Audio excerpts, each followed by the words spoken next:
Hey guys, welcome back to Film Feature 43. Today, we're going to talk about secret sequels once again, and this sequel is going to be a little bit different than the ones I've talked about thus far. Up until this point, I talked about movies that aren't true sequels to one another, but have kind of a link where they could ostensibly be called a sequel. This one is actually either can be considered a sequel or a remake. I don't think it knows what it wants to be, and it may be one of the worst movies I've ever seen, and that's saying a lot. I've seen a lot of bad movies, and that movie is Bigger, Fatter, Liar.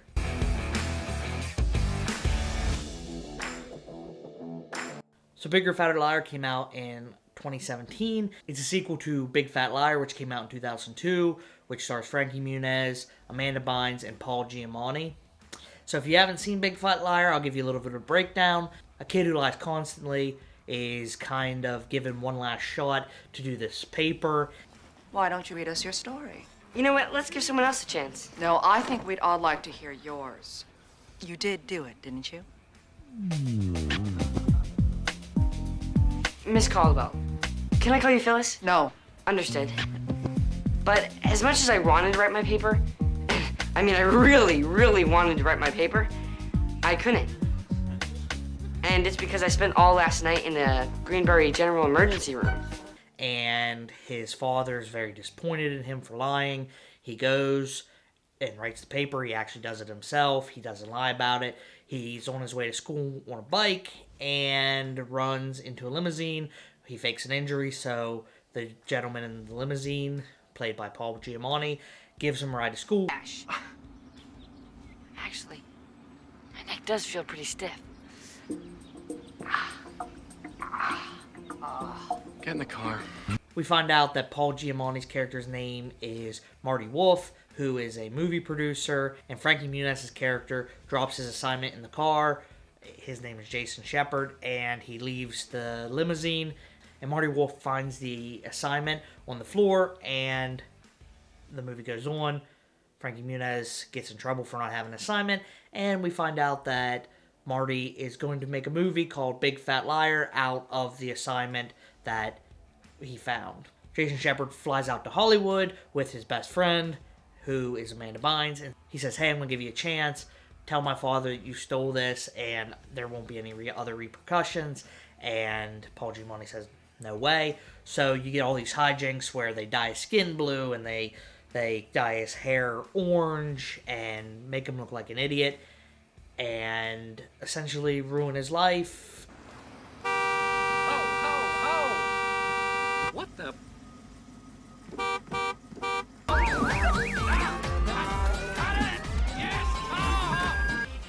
Hey, Marty, I like your new coloring.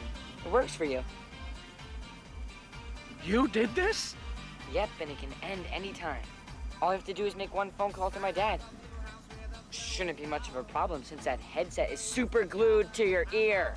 And he finally admits, yep, I did it. What does it matter? And they caught him on camera. End the movie. Frankie Muniz is vindicated.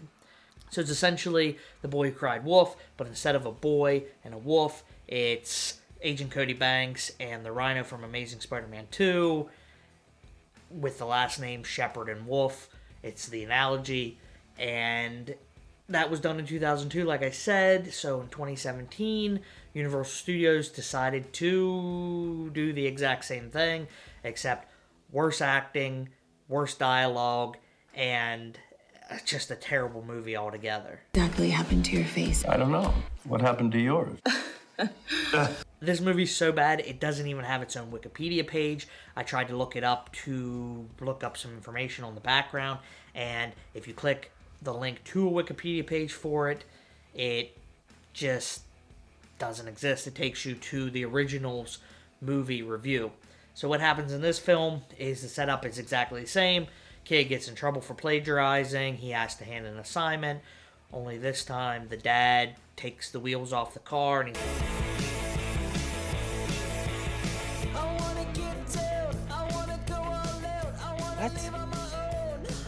not allowed using internet to write his assignment that he might end up in summer school if he doesn't do.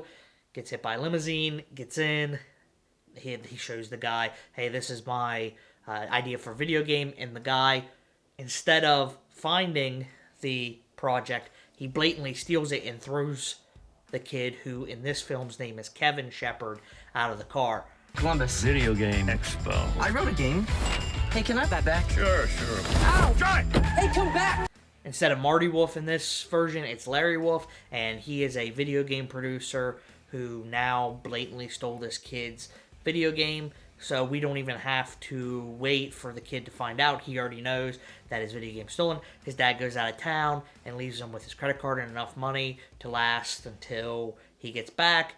So what does the kid do? He gathers up his friend, who happens to be girl in this version as well, and they go on out to California to get back this kid's idea, or at least get the guy to admit to his father that he's the one that created the game. You could have done this the easy way. Remember me? But now, we're gonna do things my way. What sticks out a lot to me in this film is it's supposed to be a film about video games and technology, and what we get, if you look at the phones and the computers in this, it looks like what somebody in 1992 would think phones and computers would look like by the time you got to 2017. It looks awful. And that's what we're stuck with the whole film. Even the video game at the end just looks terrible. I'll get to that. I'll show you a little bit of it once we get down to the end.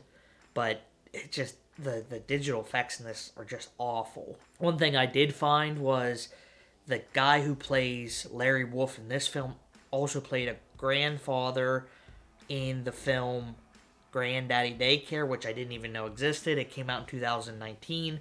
I'm trying to find a copy of it because I didn't know it existed. It stars Danny Trejo as one of the grandfathers. And if you don't know what Daddy Daycare is, that's a film that stars Eddie Murphy. So this guy made a sequel to that film as well.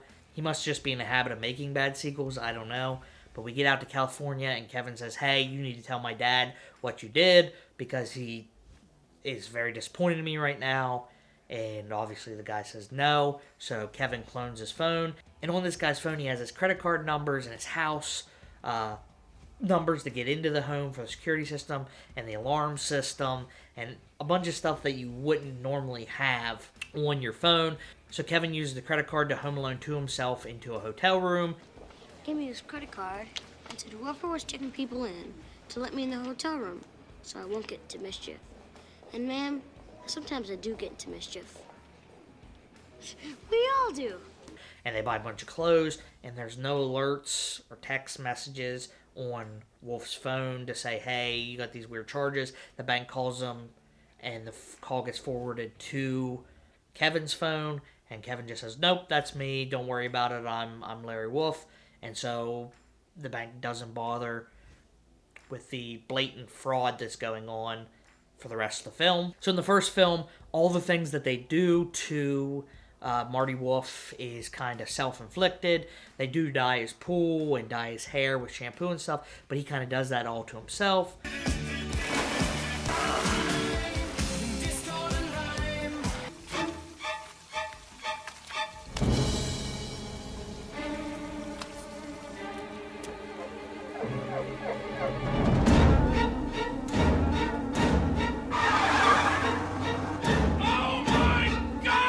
No, I'm afraid I just blew myself. In this film, they take a different approach. They actually drug him. Maybe we didn't use enough?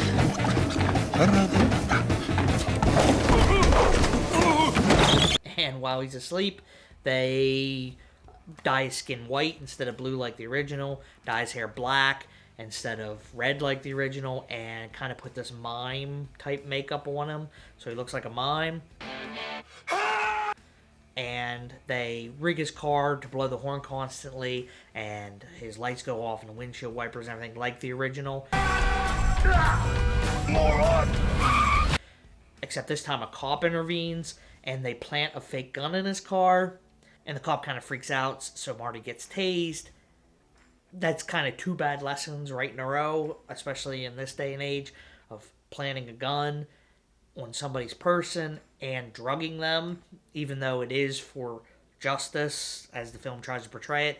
It's two really weird messages, but his car gets impounded, and we go about the rest of the movie. They change the meeting location, so Larry essentially has to go to the Salty Spittoon. Welcome to the Salty Spittoon. How tough are you? To meet with the CEO of the company, and there's this weird scene where he essentially tells the bikers to leave him alone because he won't judge them for sleeping with the fishes. Literally, he accuses them of bestiality right there, and that's kind of what passes for comedy in this film. I mean, this film has very bizarre jokes, kind of like this one. Later. Not.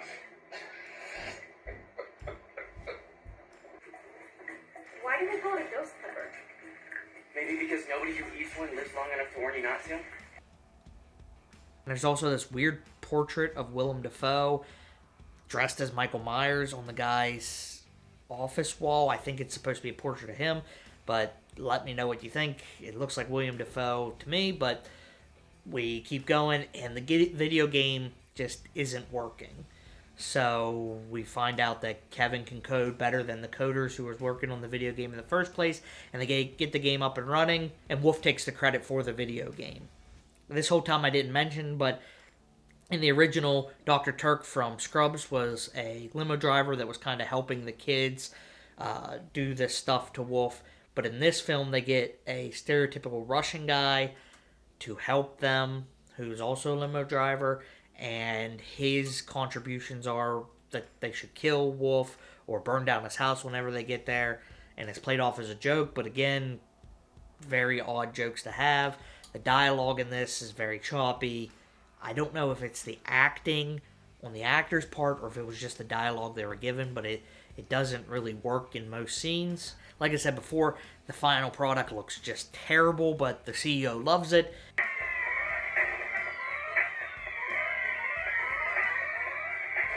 So? What do you think? And we go on. They decide that, there's nothing we can do. They start going to the airport, and they have one last idea. They kidnap Wolf, and Lemony Snicket him on a train track. I know. Let's stop for a treat.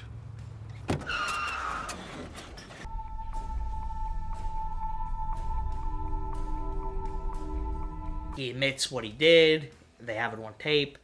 And we see that it was actually just in this room with TV screens 8 feet apart from the car, which wouldn't fool anybody, clearly, but it fools Wolf, and he chases Kevin down, breaks the phone, and obviously they have it all filmed because Wolf doesn't understand how technology works, even though he works for a video game company, and Kevin ends up getting the credit that he was so due and gets $300,000 royalty checks a month off of this terrible looking game that nobody would ever download. And that's the end of the film, except for Wolf actually becomes a mime because I guess he can't get the white off his face, so no one ever questions the kid about stealing Wolf's identity as far as using his credit card or bleaching his skin or any of the things that he pretty much admitted to.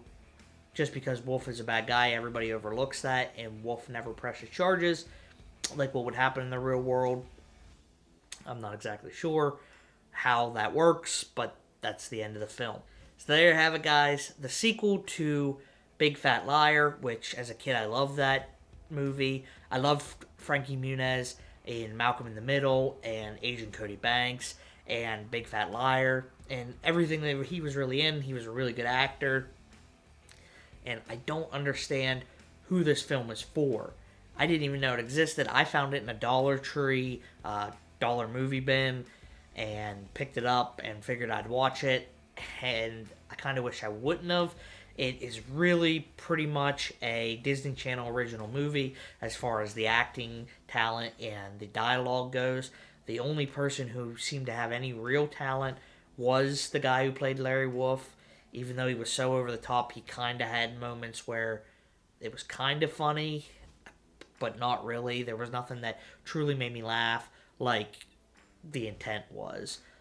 So who this was for or why it was made, I don't know. But you can watch it for yourself. There are clips in the trailer and stuff for it on YouTube where you can look it up. So let me know what you think. Do you think there is a movie out there that's actually worse than this one? If there is, let me know. I'll watch it, and I'll do a review on it as well, especially if it's a sequel. I kind of want to compare it to the original. This doesn't hit the mark of the original at all, but there are some out there that you don't like that I might, or vice versa. You might love this film. Let me know down in the comments, and I'll see you in the next video. Thanks.